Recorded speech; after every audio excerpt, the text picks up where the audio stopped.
안녕하십니까. 태경TV 이혼 전문 정주섭 변호사입니다. 오늘은 이혼 절차 전반에 관해서 말씀을 드리고자 합니다. 국장님, 주로 어떤 질문이 많이 올라오나요? 이혼을 하려면 어떤 절차를 거쳐야 하나요? 라는 질문들이 많이 들어오고 있습니다. 이혼은 두 가지 방식입니다. 협의이혼 그리고 재판이혼인데요. 협의이혼은 이혼 당사자가 서로 이혼에 동의하는 경우에 협의이혼 절차를 거치게 되고, 어느 한쪽이 이혼에 동의하지 않으면 재판이혼, 즉 이혼 소송을 거치게 되는 것입니다. 성격 차이도 이혼 사유가 될 수 있습니까? 결론적으로 될 수는 있습니다. 민법에는 이혼 사유 중 하나로 기타 혼인을 계속할 수 없는 사유를 규정을 하고 있는데요. 여기는 성격 차이도 당연히 포함이 되거든요. 다만 성격 차이라고 하는 것은 부부 사이에 얼마든지 있을 수 있기 때문에 단순히 성격이 서로 다르다, 이것만으로 이혼이 받아들여지는 경우는 많지는 않습니다. 성격 차이로 이혼이 받아들여지려면 그 성격 차이로 부부 사이에 심한 다툼이 발생하거나 폭력 사태가 발생하거나 거기까지 가야 성격 차이 때문에 이혼이 받아들여지는 것입니다. 그럼 이혼 소송에서는 어떤 점을 많이 다루고 있습니까? 이혼에서 이제 심리를 하는 것은 두 가지인데요. 첫 번째는 부부 사이 그리고 미성년 자녀가 있을 때 문제인데, 부부 사이에서는 위자료 그리고 재산 분할, 그리고 미성년 자녀가 있으면 친권, 양육권은 누가 행사를 할 건지, 면접 교섭, 양육비는 어떻게 지급을 할 건지, 이런 것들을 다루게 됩니다. 그럼 변호사님, 위자료는 통상적으로 얼마를 받을 수 있습니까?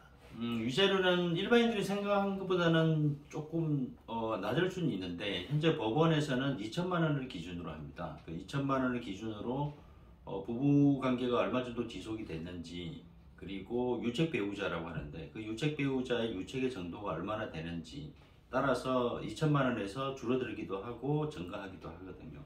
그리고 실무상으로는 유책 배우자의 재산이 어느 정도냐, 그것도 위자료 액수에 결정하는데 상당히 중요하게 작용한다.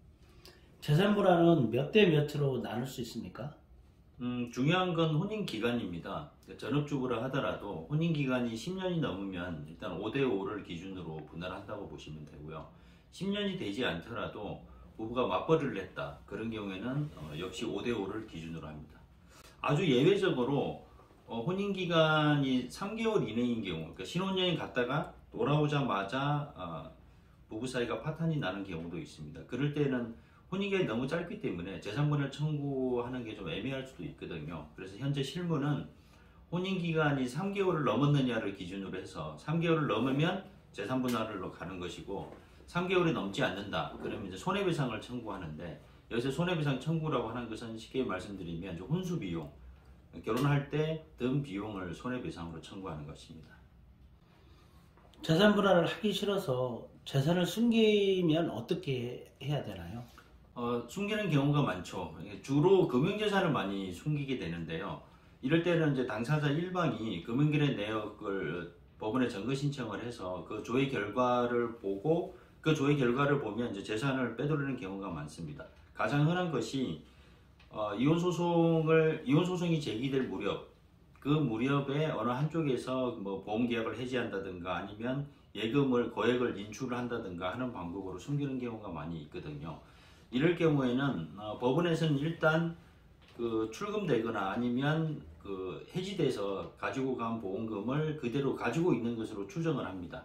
그래서 그것을 가지고 간 사람이 이 돈은 이러이러한 용도로, 그러니까 정당한 용도로 사용이 됐다라는 것을 증명해야 재산분할 대상에서 제외가 되고, 만약에 그걸 증명하지 못하면 그 가지고 간 사람이 재산을 숨기고 있다라고 해서 재산분할 대상에 포함을 시키고 있습니다. 부부가 모두 자녀를 키우려고 하면 법원에서는 어떻게 결정을?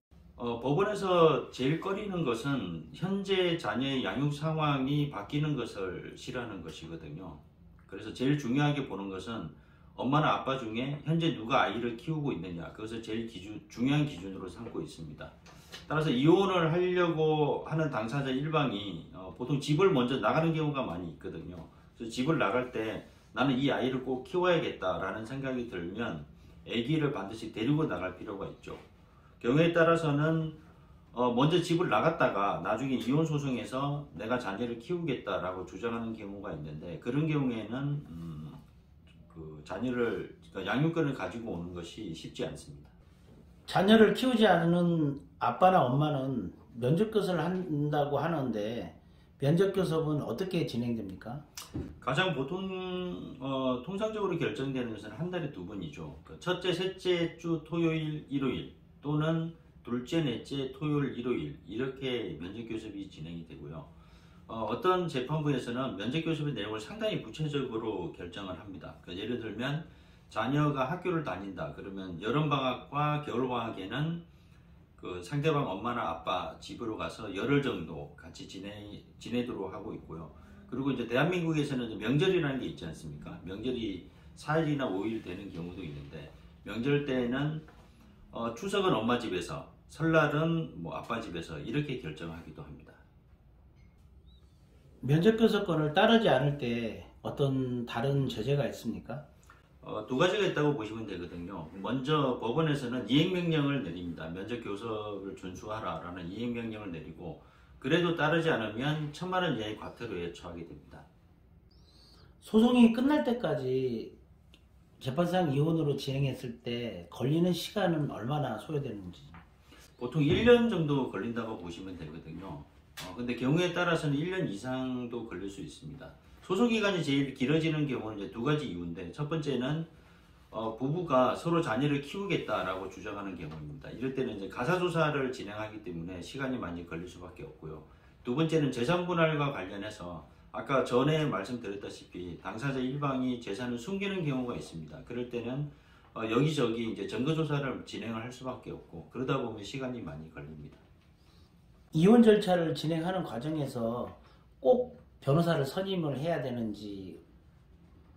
우리나라는 본인소송주의를 취하고 있기 때문에 반드시 변호사를 선임할 필요는 없습니다.